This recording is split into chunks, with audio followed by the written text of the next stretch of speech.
प्रश्न 3 को देखते हैं। प्रश्न 3 में ध्रुवीय रूप को लिखना है। तो ध्रुवीय रूप कैसे लिखा जाएगा, इसमें किस चीज की जरूरत पड़ेगी, इसको पहले हम लोग थोड़ा देख लेते हैं। तो ध्रुवीय रूप में लिखने के लिए r into cos theta plus i sine theta, इसमें हम लोग को r का वैल्यू और थीटा का वैल्यू ज्ञात करना है। और r और थीटा का वैल्यू ज्ञात हो जाएगा, इसमें हम लोग पुट कर देंगे। इसमें पुट कर देंगे तो हम लोग को ध्रुवीय रूप आ जाएगा। और ध्रुवीय रूप लाने के लिए हम लोग चतुर्थांश की भी जरूरत पड़ती है। तो चतुर्थांश की जरूरत पड़ती है, तो चतुर्थांश जानने के लिए हम लोगों को यह देखना पड़ेगा, यहाँ x अक्ष का पॉजिटिव होता है, x अक्ष का नेगेटिव होता है, यहाँ y अक्ष का पॉजिटिव होता है, y अक्ष का नेगेटिव होता है। अब यहाँ x अक्ष पॉजिटिव, x अक्ष पॉजिटिव यानी प्लस प्लस होता है। इसको फर्स्ट क्वाड्रेंट हिंदी में चतुर्थांश बोलते हैं। यहाँ दूसरा चतुर्थांश, यहाँ तीसरा चतुर्थांश, इसको चौथा चतुर्थांश बोलते हैं। तो यहाँ क्या होता है, x माइनस होता है, माइनस में होता है तो माइनस, y प्लस में, तो यहाँ माइनस प्लस होता है। और किसी भी चीज में पहले x लिखा है, x y में अगर लिखने के लिए आए तो पहले इंग्लिश अल्फाबेट में पहले x आता है, बाद में y आता है, इसलिए पहले x का मान बाद में y करना है। अब यहाँ देखिए x भी यहाँ नेगेटिव है, इसमें आएंगे थर्ड में आएंगे तो यहाँ x और y मिल रहा है, तो यहाँ x भी नेगेटिव है, y भी नेगेटिव है। यहाँ फोर्थ में आएंगे तो x यहाँ क्या है, पॉजिटिव है, y नेगेटिव है। तो इसको निकालने के लिए हमें एक चीज की जरूरत पड़ेगी। अब मान लेते कोई प्रश्न हमको मिल जाए, z इक्वल टू 2 माइनस आई, और ये पूछा जाए किस चतुर्थांश में है, तो इसको चतुर्थांश जानने के लिए x माइनस वाई समझ लीजिए। तो x है तो x प्लस में है, तो x प्लस में y माइनस में किधर आ रहा है, तो x plus y minus, x plus y minus चौथा चतुर्थांश में आ रहा है। अगर यही माइनस 2 और प्लस आई दे दे तो इसको जानने के लिए किस चतुर्थांश में आ रहा है, तो देखिए तो पहले माइनस में या बाद में प्लस में किधर है, तो यहाँ देखिए तो सेकंड में, तो सेकंड चतुर्थांश में आ रहा है। इसी तरह हम लोग चतुर्थांश पहचानेंगे और हम लोग 3 नंबर क्वेश्चन जो है 3 नंबर प्रश्न को बनाते हैं, इसके बाद में देखते हैं किस चतुर्थांश में आ रहा है। तो इसको मानेंगे पहले। पिछले क्वेश्चन में z माना हुआ था, इसलिए z था इसलिए z नहीं मानते थे, यहाँ नहीं है इसलिए यहाँ z मानेंगे। तो z मानने के लिए माना कि z equal to 1 minus i, 1 minus i है। तो अब हम लोग इसके बाद करेंगे r cos theta equal to 1 तथा r sin theta equal to -1। -1 इसलिए क्योंकि यहाँ माइनस आई है, आई को नहीं लिखा जाता है, तो आई के साथ -1 छिपा हुआ है। इसको समीकरण 1 मान लेंगे, इसको समीकरण 2 मान लेंगे, इसको समीकरण 1 मान लेंगे, इसको समीकरण 2 मान लेंगे। अब क्या करेंगे, लिखेंगे समीकरण 1 और समीकरण 2 को वर्ग करके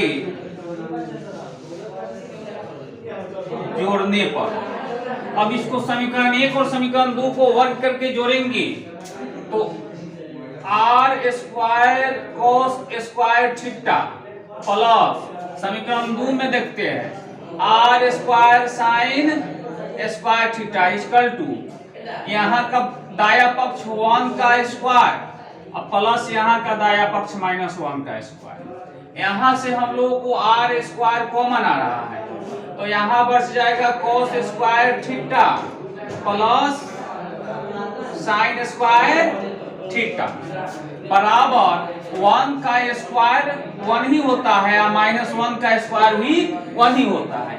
-1 का स्क्वायर प्लस में क्यों होता है? क्योंकि यहाँ जो है सम संख्या है पावर, और सम संख्या पावर हो तो रिजल्ट पॉजिटिव देगा, पावर विषम संख्या हो तो रिजल्ट नेगेटिव देगा, इसलिए यहाँ +1 हुआ। अब यहाँ देखिए हम लोग क्लास 10th में भी पढ़े हैं cos square theta plus sine square theta बराबर 1 या sine square theta plus cos square theta बराबर 1। उस रूल से यहाँ r square into 1 equal to 2। अब यहाँ देखिए r स्क्वायर में अगर हम 1 से गुना करेंगे तो r स्क्वायर ही रहेगा, तो r स्क्वायर इक्वल टू 2। अब यहाँ स्क्वायर जो है इधर आ गया तो रूट आ गया, यह स्क्वायर इधर आएगा 2 की तरफ तो रूट अंदर √2 हो गया, तो यह r का वैल्यू हमारे पास आ गया। अब इसके बाद हम लोग इसको मिटाते हैं, इसको बाद में हम लोग लिख लेंगे। अब इसके बाद हम लोगों को चाहिए थीटा का वैल्यू चाहिए, जो आपको बताए थे थीटा का वैल्यू हम लोगों को चाहिए, तो थीटा के वैल्यू के लिए हम लोग क्या करेंगे? अब tan थीटा बराबर मॉडुलस में y/x, और मॉडुलस में y/x तो tan थीटा बराबर, अब यहाँ से y का वैल्यू हम लोग को देखना है, तो आप याद कीजिए पिछले प्रश्न में हम लोग इसको x मानते थे, इसको y मानते थे, यानी x बराबर 1 और y बराबर -1, y बराबर -1। अब यहाँ देखिए तो -1/1, यहाँ हम लोग थीटा बराबर इसको इस पार भी कर सकते हैं, तो tan इनवर्स -1/1। अब देखिए आगे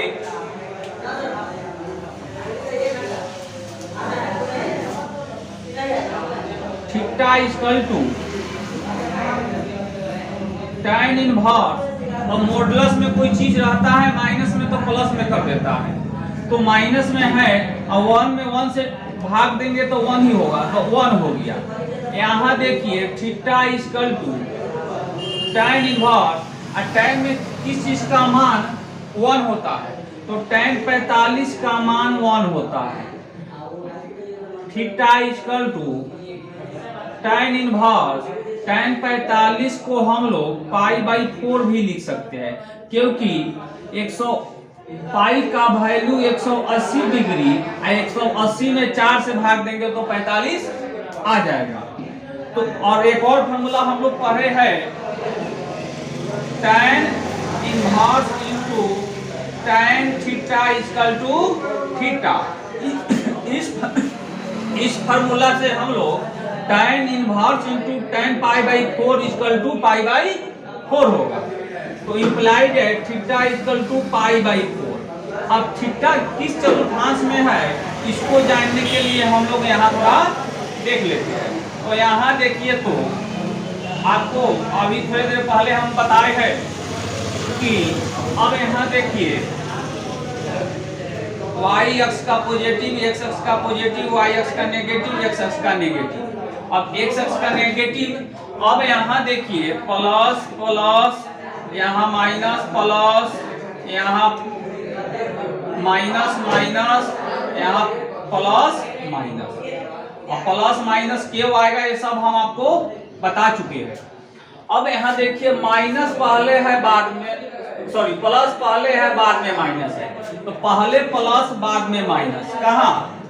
फोर्थ चतुर्थांश में, चौथे चतुर्थांश में, और चौथा चतुर्थांश होता है आपको माइनस माइनस थीटा होता है, माइनस थीटा। पहला चतुर्थांश हो जाए तो थीटा, दूसरा चतुर्थांस हो जाए तो पाई माइनस थीटा, और तीसरा हो जाए तो minus into pi minus theta, या इसको थीटा माइनस पाई भी बोल सकते हैं, क्योंकि यहाँ से हम लोग पाई कॉमन लिए हैं, माइनस कॉमन लिए हैं, तो पाई माइनस थीटा हो गया है। तो ये हो सकता है। तो हमारा चौथे चतुर्थांश में है। चौथे चतुर्थांश में क्या है कि देखिए पहले कोई एक्स अक्ष का पॉजिटिव है और वाई अक्ष का नेगेटिव है। एक्स अक्ष पॉजिटिव यहाँ आया है, वाई अक्ष नेगेटिव यहाँ आया है। तो यहाँ चतुर्थ चतुर्थांश में माइनस थीटा बोलता है। तो यहाँ लिख लेंगे चौथे चतुर्थ चतुर्थांश में चतुर्थ चतुर्थांश minus theta equal to theta का वैल्यू क्या है पाई बाई 4। और पाई बाई 4 इसको हम लोगों को ध्रुवीय रूप लिखना है। इसको लिखने के लिए हम लोग कुछ मिटा सकते हैं, तो इसको हम लोग ऊपर का कुछ मिटा देते हैं। यहाँ कुछ हम लोग लिख लेते हैं ध्रुवीय रूप। तो ध्रुवीय रूप लिखने के लिए z equal to r into cos theta plus i sine theta. या आप ये भी तो कर सकते हैं, यहाँ से जो हम लोग r कॉमन लेंगे तो क्या हो जाएगा r into cos theta plus i sine theta. r cos theta i sin theta. तो यहाँ देखिए r का वैल्यू हम यहाँ रखेंगे। r का वैल्यू क्या है √2 है और cos थीटा का वैल्यू आपके पास क्या है -π/4 प्लस i sin थीटा का वैल्यू है यहाँ भी -π/4 है। अब यहाँ क्या हो जाएगा √2 cos एक फार्मूला होता है, उस फार्मूला को यहाँ लिखना जरूरी है।